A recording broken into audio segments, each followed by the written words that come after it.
एक नगर में भगवान शिव का एक भव्य मंदिर था, जहां हर वर्ष दूर दूर से भक्तजन शिवजी के दर्शन के लिए आते रहते थे। श्रावण का महीना था। दूर दूर से कांवड़िए कांवड़ लेकर भगवान शिव को जलाभिषेक करने आए हुए थे।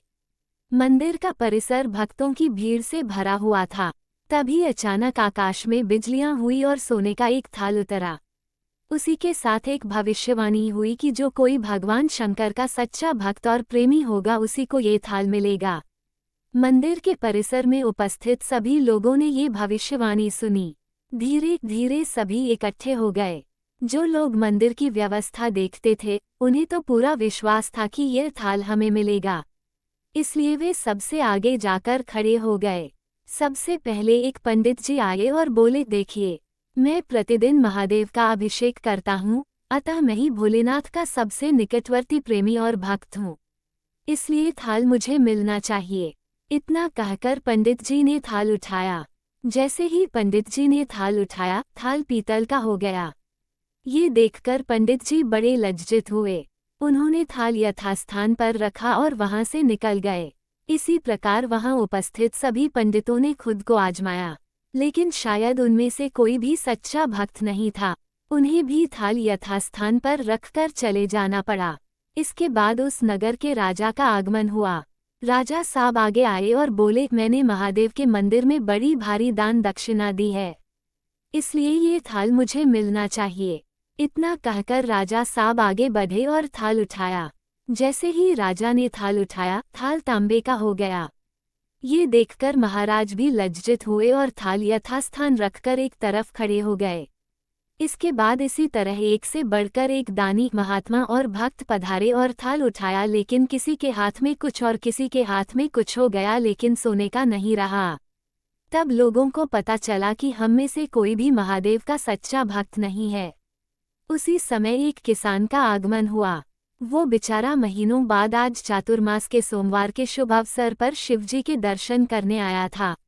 गरीबी और गृहस्थी के बोझ तले दबा दिन रात खेतों में मेहनत मजदूरी करके अपना और अपने परिवार का गुजारा करता था। अभी रास्ते में आ ही रहा था कि कोई भिखारी मिल गया और कुछ खाने को मांगने लगा। इस किसान को दया आ गई। अपने खाने के लिए जो खाना लाया था वो उसने उस भिखारी को दे दिया। थाल के बारे में इसने भी सुना था, लेकिन इसने उस ओर कोई ध्यान ही नहीं दिया। सीधा मंदिर में गया और महादेव का पूजन करके बाहर आ गया। परिक्रमा करके जाने को हुआ, तभी पीछे से एक व्यक्ति बोला, भाई, तुम भी थाल को उठाकर देख लो, हो सकता है तुम ही वह सच्चे भक्त हो जिसके लिए ये थाल आया है। किसान को लगा वह व्यक्ति उसका मजाक बना रहा है। किसान ने हंसते हुए कहा, भाई, मैं तो कभी कोई पूजा पाठ भी नहीं करता, महीनों ने एक आध बार मंदिर आ पाता हूँ, मैं कायका का सच्चा भक्त। वह अजनबी बोला, भाई, हम तो देख चुके हैं, हमारी भक्ति तो दो कौड़ी की भी नहीं है। अब तुम भी अपना हाथ लगाकर देख लो, सोने का थाल मिले न मिले, किंतु पता चल जाएगा कि तुम्हारी भक्ति में कितनी सच्चाई है। लोगों के बहुत आग्रह करने पर आखिर उस भोलभाले किसान ने जाकर थाल उठा ही लिया। जैसे ही उसने थाल उठाया, लोगों के आश्चर्य का ठिकाना नहीं रहा। सोने का थाल रोशनी से चमचमाने लगा। ये देख सब लोगों में खुशियों की लहर दौड़ गई। सभी लोग उसके जयकारे लगाने लगे और पूछने लगे कि भाई, तुम ही सच्चे भक्त हो, अब हमें भी बता दो कि कैसी भक्ति करते हो जिससे महादेव तुमसे इतने प्रसन्न है। किसान बोला, भाई, मैं कोई भक्ति नहीं करता, मैं केवल दिन भर खेतों में काम करता हूँ और थोड़ा समय निकालकर जरूरतमंद लोगों की मदद करता हूँ। इसके अलावा मैं कोई विशेष कार्य नहीं करता। लोग पूछने लगे, तुम लोगों की मदद क्यों करते हो? हंसते हुए किसान बोला, सुकून।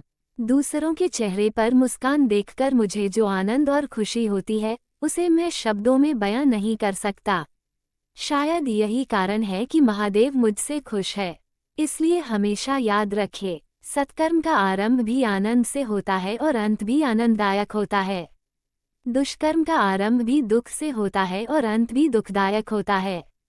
आप सैकड़ों मील की यात्रा करके भी दूसरों का दिल दुखाते हैं तो आपकी वह तपस्या, साधना और महादेव का दर्शन सब धूल के बराबर है। हर हर महादेव।